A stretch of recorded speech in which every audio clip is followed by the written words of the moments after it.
ধনু নিয়ে যদি মঙ্গল ধনুর ঘরে থাকে, এই কারকতাকে মঙ্গলের কি কারকতা তৈরি হয়, মঙ্গলের নেচার কি তৈরি হয়। ওখানে তিনটে নক্ষত্র আছে, একটা কেতুর নক্ষত্র আছে, নাম তার মূলা। পূর্ব সারা বলে একটি নক্ষত্র আছে, শুক্রের নক্ষত্র। আর একটা হচ্ছে উত্তরা সারা, ওটা রবির নক্ষত্র। এই রবির নক্ষত্রটা আবার মকরেও আছে।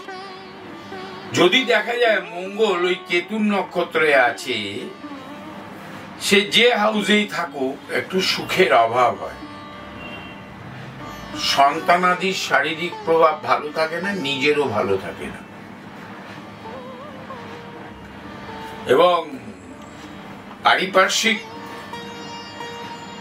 সংসারে একটা গোপন শত্রুতার দ্বন্দ্ব তৈরি হয়। যেভাবেই থাকুক, দশমে থাকলে কর্মভাবের দ্বন্দ্ব সৃষ্টি হয়, কর্মভাবটা খুব একটা ভালো যেতে চায় না, শারীরিক ভাবেও অসুস্থতা দেয়, 6th হাউসে থাকলে বেশি দেয়। 8 বা 12th হাউস 4th হাউসে থাকলে, লগ্নে থাকলে সংসার জীবনে সুখ শান্তিতে তৃতীয় ব্যক্তির আগমন ঘটে বা গোপন শত্রুতা হয়, বুদ্ধি হানি হয়। তখন শুক্রের নক্ষত্রে সামাজিক সামাজিক রীতি আদর্শ এগুলোকে মেনটেন করার চেষ্টা করা হয়। সাধারণত এটা 5th হাউস হলে হয়, একটা আদর্শ তৈরি করার চেষ্টা করে জাতক। নারী প্রীতি 8th হাউসে হলে নারী প্রীতি হয়, কিছুটা চরিত্রের প্রতি আঘাত লাগে যদি শুক্র সঙ্গে থাকে। 8 বা 12-এ শুক্রের নক্ষত্রে মঙ্গল এবং শুক্র একসাথে আছে, সূর্যের অয়নাংশের 7 ডিগ্রির ভেতরে যদি থাকে কম্বাস্ট নেচারে, তাহলে নেচারটা ভালো হয় না, মঙ্গলের শুক্রের ভালো হয় না, চরিত্রহীনতার প্রভাব দেখা যায়, নারীদের প্রতি প্রতারণা করার প্রভাব দেখা যায়। রবির নক্ষত্রে যদি থাকে যশ হানিও করায়, আমি বহু দেখেছি যশ হানি করায়, যোগাযোগ নষ্ট করিয়ে দেয়। আমি দৃষ্টি নিয়ে আলোচনা করছি না, আমি যেগুলো বলছি সেগুলো শুধু নক্ষত্রের ওপরে মঙ্গল কোন ঘরে কি কারকতা কি প্রাপ্তি দিয়ে থাকে। বহু ক্ষেত্রে শুক্রের রবির নক্ষত্রে সম্পত্তি প্রাপ্তি হয়। 5th হাউসে তো প্রচুর দেখেছি আমি। খুব একটা ভালো রোজগার করে না, বালিগঞ্জ সার্কুলার রোডে বাবার বাড়ি, বাবা মারা গেছেন দীর্ঘদিন, তার সন্তানরাও খুব একটা ভালোভাবে মানুষ হয়নি, কিন্তু স্থান পেয়েছে, প্রাপ্তি হয়েছে বালিগঞ্জ সার্কুলার রোডের বাড়ি কিছুটা অংশ। এই ধরনের প্রাপ্তিও আমি প্রচুর দেখেছি। 5th হাউসে মঙ্গল রবির নক্ষত্রে যোগাযোগ কম দিল, যশ হানি করলো, একটা প্রভাব বিস্তার করে। 6th হাউসের মঙ্গলকে ওখানে রবির নক্ষত্রে থাকলে চোখের প্রবলেম হয় দেখেছি, কানে কম শোনে দেখেছি, ENT জাতীয় প্রবলেম হয়। এই নক্ষত্রটি মকরের ঘরেও আছে, মকরের ঘরে এই নক্ষত্রটি মঙ্গলের সাথে একদম বাজে ফল দেয়, একদম বাজে ফল দেয়। অনেকে বলে যে আমার ফল তো বাজে হয়নি।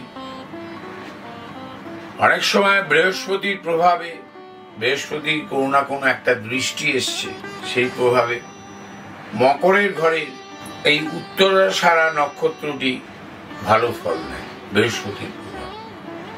তাহলে মকরের ঘরের রং নীল, গ্রহটির গায়ের রং লাল, পিঙ্ক, খুব একটা ভালো প্রভাব দেবে এটা চিন্তা ভাবনা করাও ভুল।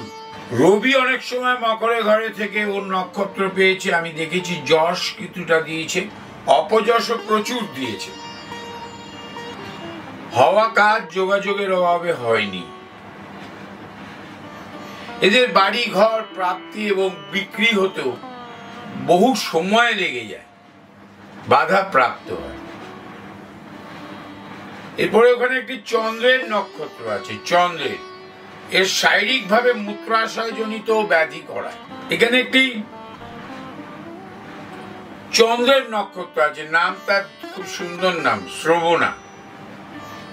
এই নামগুলো কে রেখেছে আমি এক একজনের কাছ থেকে এক একটা শুনেছি, বিভিন্ন গ্রন্থে এক একজনের নাম শুনেছি।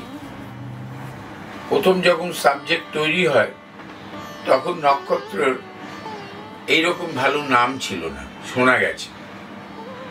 পালি ভাষায় যে পাণ্ডুলিপি পাওয়া গিয়েছিল তাতে এরকম ছিল না। সংস্কৃতের পাণ্ডুলিপিতেও খুব একটা ভালোভাবে নক্ষত্রের নাম উল্লেখ নেই। কোন গ্রহের নক্ষত্র সেটা উল্লেখ আছে, তার অনেক পরে নক্ষত্রের নাম উল্লেখ হয়েছে। এই নক্ষত্রে চন্দ্রের নক্ষত্রের প্রভাব, ওখানে মঙ্গল থাকলে সাইনাস হয়, সম্পত্তি প্রাপ্তি হয়। বৈবাহিক জীবনে অশান্তি হলো সেটা বেশি দিন স্টে করে না। সন্তানাদি মানুষ হয়, বড় হয়, সয় সম্পত্তি নিজেও ক্রিয়েট করে, প্রাপ্তি হয়। এই নক্ষত্রটি আমার পছন্দের নক্ষত্র। বিশাখা যেমন আমার পছন্দের নক্ষত্র, আদ্রা, শতবিশা আমার পছন্দের নক্ষত্র। তো এই ঘরে চন্দ্রের ভূমিকা একটা বড় ভূমিকা নেয়। এরা সংগঠিতভাবে সংসার করতে পারে, এরা সঞ্চয়ী হয়, বিবাদ অশান্তিতে কম জড়ায়। ঠিক তার উল্টো ফল দেয় ধনিষ্ঠা। মঙ্গলের নক্ষত্র মঙ্গল পাবে, কর্কশ গলার আওয়াজ হয়, মিষ্টতা থাকে না, ইগো, দ্বন্দ্ব, ও এটা করেছে আমাকে ওটা করতে হবে। সম্পত্তি ভাব ভালো থাকে, সংসার জীবনের শান্তি বিঘ্ন হয়। বৈবাহিক যোগ, একাধিক বৈবাহিক যোগে লিপ্ত হয়, একাধিক সম্পর্কেও লিপ্ত হয়। এরা জ্ঞানী হয়, এদের আয় কখনো থেমে থাকে না, এরা নিজের মতামত অনুসারেই চলে, খুব কম লোকের কথা শোনে। এটা মকরের ঘর। এই নক্ষত্রটা যখন যাবে কুম্ভের ঘরে, এই একই প্রভাব থাকে প্রায়। একটা বেশি হয় যেটা, সেটা অলসতা বৃদ্ধি করে। মকরের ঘরে অলসতা বৃদ্ধি করে। খাদ্য রসিক হয় কুম্ভের ঘরে, এবং ঘুমোয় বেশি, এনার্জেটিক হয়, খুব একটা লোকজনকে পাত্তা দেয় না। এই কুম্ভের ঘরে আরেকটা আমার প্রিয় নক্ষত্র আছে, শতভিষা, রাহুর নক্ষত্র। দেখবেন পৃথিবীতে যত জ্ঞানী লোক রাজনীতি বা সমাজসেবায় নেমেছে, একটু সমাজ থেকে হেঁটে সরে কাজ করে, কুইক গেইন চায় এবং পায়ও। এই শতভিষা নক্ষত্রের মঙ্গল থাকলে সংসারে শান্তি দেয় না, একদম দিতে চায় না। সন্তানাদির সাথে সম্পর্ক নষ্ট করায়, যশ প্রতিপত্তিতেও আঘাত দেয়। রবি থাকলে তো অসম্ভব বাজে কাজ করে। বুধ থাকলে তো আমি দেখেছি ফাটকা রোজগার করতে পারে, কুইক গেইন চায়, অসম্ভব ট্যালেন্ট হয়। এরা বেশিরভাগ রাজনীতি করে, সমাজ সেবায় যায়, নিজের আখেরও গোছায়। এই নক্ষত্রটি বেশ অ্যাক্টিভ নক্ষত্র, শতভিষা। এর পরে একটি নক্ষত্র আছে পূর্ব ভাদ্রপদ, যেটা আবার মিনের ঘরেও আছে। এতদিন মিনের ঘরে শনি এই পূর্ব ভাদ্রপদ নক্ষত্রে ছিল বেশ কিছুদিন, বেশ কয়েক মাস। তারপরে এখন তো চলছে, উনি রান করছেন উত্তর ভাদ্রপদ শনির নক্ষত্র। যেই ঘরটায় কথা বলছি ওই ঘরটা এখন রাহু বসে আছে কুম্ভের ঘরে। ওখানে যদি মঙ্গল থাকে এই শতভিষা নক্ষত্রে, তার প্রাপ্তির প্রভাবে আঘাত দেয়, সম্পত্তি জনিত কারণে মামলা মোকদ্দমা করে সুখ হানি করায়, সন্তানাদি বা প্রিয়জনের শারীরিক ভাব খারাপ করে, ফুসফুস, অগ্নাশয়, পশ্চাৎ দেশে পীড়া হয়, পীড়া, ইনফেকশন হয়। কর্মপ্রাপ্তিতেও এটা আঘাত দিয়ে থাকে কখনো কখনো। বন্ধু বান্ধবী এদের সাথে সম্পর্ক ভালো হলো বেশি দিন থাকে না সম্পর্ক নষ্ট হয়ে যায়। আসি আমরা মিনে। মিনেও এই পূর্ব ভাদ্রপদ নক্ষত্রটি আছে। এই নক্ষত্রটি মিনের ঘরে অসাধারণ রেজাল্ট দেয়, অসাধারণ। যদি এটা 11th হাউসে হয়, মঙ্গল যদি নক্ষত্রটা 11th হাউসে মিনের ঘরে প্রাপ্তি হয়, প্রচুর প্রাপ্তি দেয়, বিশেষ করে সম্পত্তি, ক্রিয়েটিভনেস, এই সৃষ্টিমূলক কর্ম, আঁকা। যদি শুক্র থাকে তো ভালো অভিনেতা হয়, ভালো গায়ক হয়, গায়িকা হয়। এরা সৃষ্টিমূলক কর্মের সাথে জড়িত থাকে। ওই ঘরটায় শুক্র তুঙ্গিস্থ, শুক্র ভালো ফল দেয়। ওই ঘরে বুধ নিচস্থ, বুধ ভালো ফল দেয় না। মঙ্গল ওই ঘরে থাকলে, যদি ওই ঘরে আরেকটা নক্ষত্র আছে, সেটার নাম এই পূর্ব ভাদ্রপদে ভালো সন্তান দেয়, একদম অসাধারণ সুন্দর হয়। বাবা মাকে অতটা সুন্দর দেখতে নয়, কিন্তু সন্তানকে খুব সুন্দর হয়, খুব সুন্দর দেখতে হয়। এদের গড়ন ভালো থাকে, এদের চাউনি ভালো থাকে।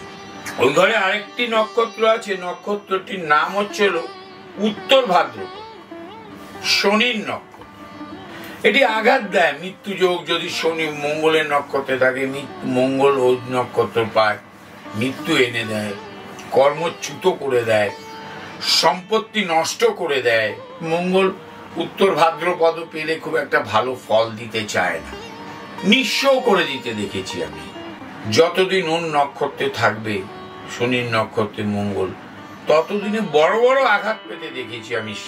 অর্থনৈতিক আঘাত, সম্পত্তিগত আঘাত, স্ত্রী, কন্যা, সন্তান, এদের সাথে আঘাত পেতে দেখেছি। এরা নার্ভাল, খুব চিন্তা করে, সুগার হয়ে যায় এদের। এর পরের নক্ষত্রটা রেবতী,